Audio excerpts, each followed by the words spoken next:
Sharing is caring. दोनों भाई नाश्ते की टेबल पर बैठे थे। प्रियंका, मेरा नाश्ता कहाँ है? भाभी, मुझे भी ऑफिस के लिए लेट हो रहा है। इस पर प्रियंका किचन में से दोनों के नाश्ते की प्लेट्स लेकर बाहर आती है। लो भाई, आप दोनों का नाश्ता। किसी को भी 1 मिनट का सब्र नहीं है। ये प्रियंका का ससुराल है, जहाँ कोई औरत ना होने की वजह से शादी वाले दिन से ही घर के साथ दोनों भाइयों की जिम्मेदारियां प्रियंका संभाल लेती है। दोनों भाई शांति से नाश्ता कर रहे होते हैं कि अंकुश अपने भाई की प्लेट से पराठे का एक टुकड़ा उठा लेता है। आपको पता है ना, मैं खाना शेयर नहीं करता, फिर भी मेरी प्लेट में से खाना जरूरी है क्या?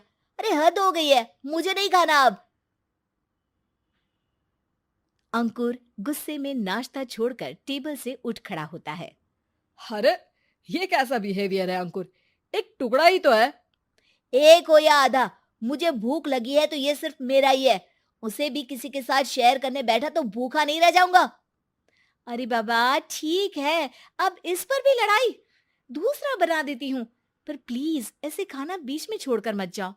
इससे अन्न का अपमान होता है। ओ प्लीज भाभी, ऐसी कोई चीज होती ही नहीं है। आपके पास पैसे हैं, खरीदो और खाओ। अगर नहीं खाया जाए तो फेंक दो। अरे दुनिया में सब यही करते हैं। अंकुर बैग उठाकर ऑफिस के लिए चला जाता है, जिसके पीछे उसका बड़ा भाई मायूस सा घर में खड़ा रह जाता है। जिसने बचपन से सोने की चम्मच में खाया हो, उसे दुनिया के बारे में क्या पता होगा। वैसे गलती तो हमारी ही है। अगर कभी बचपन में ही सही गलत का फर्क सिखाया होता तो आज ये हाल नहीं होते। आप फिक्र क्यों करते हैं जी? भगवान है, वो जो भी करता है सबकी भलाई के लिए ही करता है। और जब वो चाहेंगे तो अपनी तरह से अंकुर भैया को भी सब कुछ सिखा देंगे। पत्नी की बात पर विश्वास कर अंकुश भी ऑफिस चला जाता है। सुबह से दोपहर होती है और अंकुर लंच करने ऑफिस के पास वाले रेस्टोरेंट में पहुंचता है, जहां वो एक साथ बहुत सारा खाना ऑर्डर कर देता है।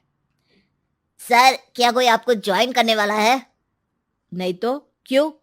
अब कुछ नहीं सर, ऐसे ही।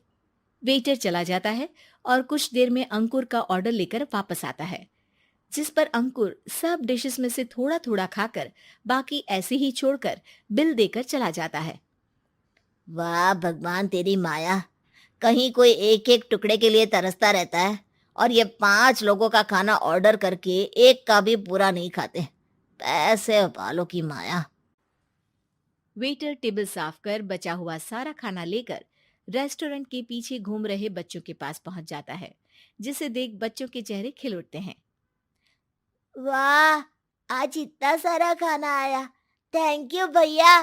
भगवान आपको खाने की फैक्ट्री बना दे। अगर ये फैक्ट्री मेरी होती तो तुम लोगों को कभी किसी का झूठा बचा हुआ खाना नहीं खाना पड़ता। चलो तुम लोग खाओ, पर ध्यान रखो किसी को पता ना चले, नहीं तो मेरी नौकरी चली जाएगी। इसी के साथ दिन बीतता है और रात को दोनों भाई एक साथ घर पहुंचते हैं। कुछ देर में सब डिनर करने बैठते हैं, जहां अंकुश अंकुर को समझाने की कोशिश करता है। अंकुर, अगर हमें लाइफ में सब कुछ मिला है, इसका ये मतलब नहीं कि तुम उसका गलत फायदा उठाओ, बल्कि तुम्हें उसकी मदद से दूसरों को भी मदद करनी चाहिए। भैया, जिनके पास नहीं है उनकी वजह मैं तो नहीं ना। और ऐसे बहुत लोग हैं जिनके पास सब कुछ है। इसलिए अगर मैं एक इंसान कुछ नहीं करूंगा तो कोई फर्क नहीं पड़ने वाला।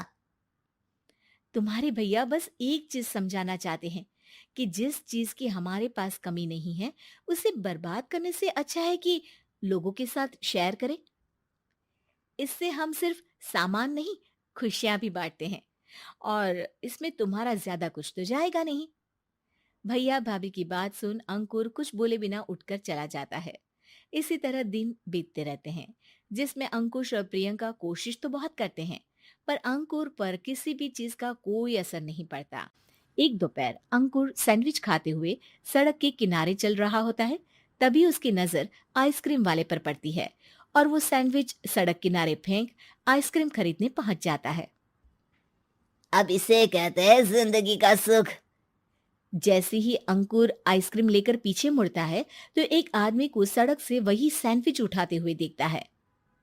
वो आदमी बहुत कमजोर, गरीब, जैसे बहुत दिनों से खाना ना खाया हो वैसा लग रहा था। अंकुर उसके पास जाकर खड़ा हो जाता है। उसे देखकर आदमी सैंडविच अंकुर की तरफ कर देता है। आपको भी खाना है क्या? क्या हम इसे आधा आधा कर ले? मुझे बहुत भूख लगी है। वो मेरा ही झूठा सैंडविच है। तुम दूसरा खरीद कर क्यों नहीं खा लेते? इसे क्यों खा रहे हो? अरे भैया, अगर खरीदने के पैसे होते तो 4 दिन से भूखा नहीं घूम रहा होता। हैं? क्या? तुमने 4 दिन से कुछ नहीं खाया, फिर भी इस आधे सैंडविच को मेरे साथ बांटने के लिए तैयार हो गए? क्यों? अरे भैया, पैसा नहीं है तो क्या हुआ, इंसानियत आज भी उतनी महंगी नहीं हुई, और ना ही उस पर अमीर गरीब का टैग लगा है जो हम उसे रख ना सके। पर अफसोस, आजकल लोगों के अंदर पोषण, खून या विटामिन से ज्यादा इंसानियत की कमी होने लगी है। आदमी की बातों से अंकुर को समझ में आ जाता है कि वो आज तक कितना गलत काम करता आ रहा था। इसके बाद से वो अपनी किसी के साथ शेयर नहीं करने और खाने को बर्बाद करने वाली आदत को छोड़ देता है।